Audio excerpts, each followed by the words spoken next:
होना ऐसा चाहिए। है कि अब अगर डायबिटीज बढ़ रहा है इसमें तो शक नहीं है कोई भी। हमारे ऑफिशियल फिगर्स भी ये कहते हैं जी। कि लगभग India is a diabetic country, मतलब इसको सब मान भी लेंगे सर। सो 101 मिलियन हम्म। ऑफिशियल फिगर है हमारा हिंदुस्तान का। जी। और अबाउट 136 मिलियन जो प्री डायबिटिक है, जिनको शायद मालूम भी ना हो। तो इसमें कोई शक नहीं कि ये एक बहुत बड़ा चैलेंज है। Almost it has assumed epidemic proportions. लेकिन किसी एक फैक्टर या कारण को जिम्मेदार नहीं ठहरा सकते। It's multifactorial outcome. जी। उसमें स्ट्रेस भी एक है। लेकिन हुआ क्या है कि गत एक वर्षों में जो एक तरह की समानता आ गई हमारे कामकाज में और लाइफस्टाइल। पहले क्या होता था कि उदाहरण के तौर पर डायबिटीज को मोस्टली अर्बन हेल्थ हैजर्ड माना जाता, गांव देहातों में कम पाया कम जाता होती है। थी।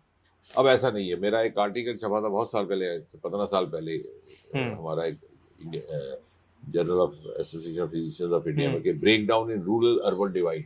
हम्म। यानी अब क्या हुआ कि कल्चर भी एक जैसा हो गया, लाइफस्टाइल भी एक जैसा हो गया, खान पान भी एक जैसा हो गया। अब वो जमाना नहीं रहा कि गांव में वो अपनी सब्जी उगा के खा रहा है। वो वही वो डब्बे भी की उससे सब्जी खा रहा है और वही पिज्जा वुजा डब्बा वहां फ्रोजन, भी बिक हाँ रहा है। तो एक फ्रोजन, समान हो हाँ गया सारा। जी। अब वो अच्छा भी है एक तरह का कि उनका उनका stand of socio economic standard of status living बढ़ जी। गया, उनका एस्पिरेशनल लेवल बढ़ गया। हम्म।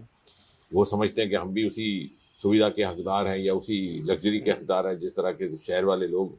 और जाहिर है कि वो एक प्रजातंत्र की पहचान भी है। But that has in the process led to the democratization of disease. वो भी उसी तरह फैल गई। प्लस रीजनल डिवाइड था पहले कुछ, कि साउथ इंडिया में ज़्यादा होता था डायबिटीज़। और बहुत सालों तक तो साउथ इंडिया में ही इसका अधिकतर शोध भी रहा। उदाहरण के तौर पर चेन्नई में डायबिटोलॉजी का पहला डिपार्टमेंट खोला था, teaching department, post graduation in Madras medical college, around 1979-80। उसके बाद जितने आज भी सेंटर वहीं पे हैं, क्योंकि उत्तर भारत में बहुत कम पाया जाता है, वो कश्मीर में बहुत ही कम। लेकिन अब आप देखिए पंजाब, जम्मू कश्मीर, चंडीगढ़, वो क्षेत्र जहाँ पर के बाकी तकलीफें होती थी कि किसी को अल्सर है, किसी को एसिडिटी है, कहीं कहीं रेस्पिरेटरी डिजीज, ब्रोंकाइटिस, अस्थमा, ये सब थे। डायबिटीज़ का इतना नहीं था।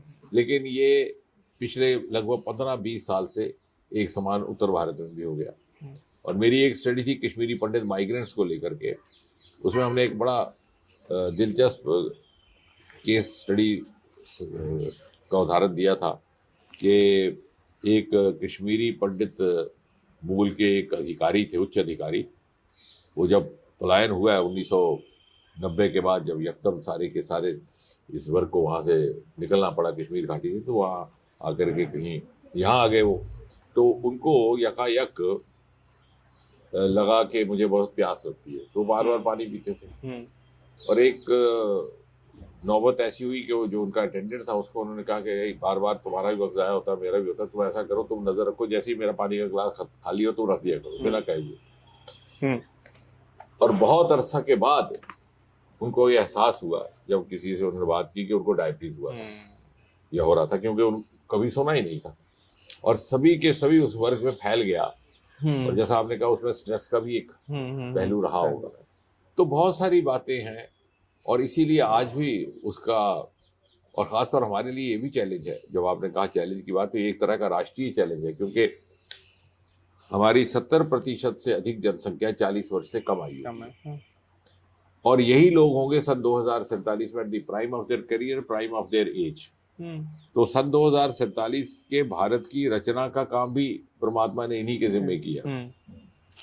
और अब डायबिटीज बड़ी तेजी से युवावस्था में फैल रहा है। तो diabetes in young is a very big challenge, क्योंकि जितना जल्दी डायबिटीज होता है तो फिर अगली 30-40-50 वर्ष जब आपको आपका जीवन काल है, उसमें आपकी किडनीज पर, आपकी हार्ट पर, आपकी आईज पर असर ना पड़े, वो आपको सुनिश्चित करना होता है। और अगर पड़ता है तो वो ऊर्जा जो आपने विकसित भारत के निर्माण में लगानी है, वो आपने डायबिटीज में जाया कर दी। तो देखिए, ये इसीलिए मैं कहता हूँ कि diabetes too serious to be left to a diabetologist और टू अ डॉक्टर। ये अब समाज की जिम्मेवारी भी बन गई है, परिवार की जिम्मेवारी बन गई है, व्यक्ति की खुद व्यक्तिगत इंडिविजुअल जिम्मेवारी बन गई है, क्योंकि it's almost become a national challenge and threatens the potential of the youth energy. और हमारे लिए यूथ एनर्जी हमारा सरमाया है विकसित भारत के लिए।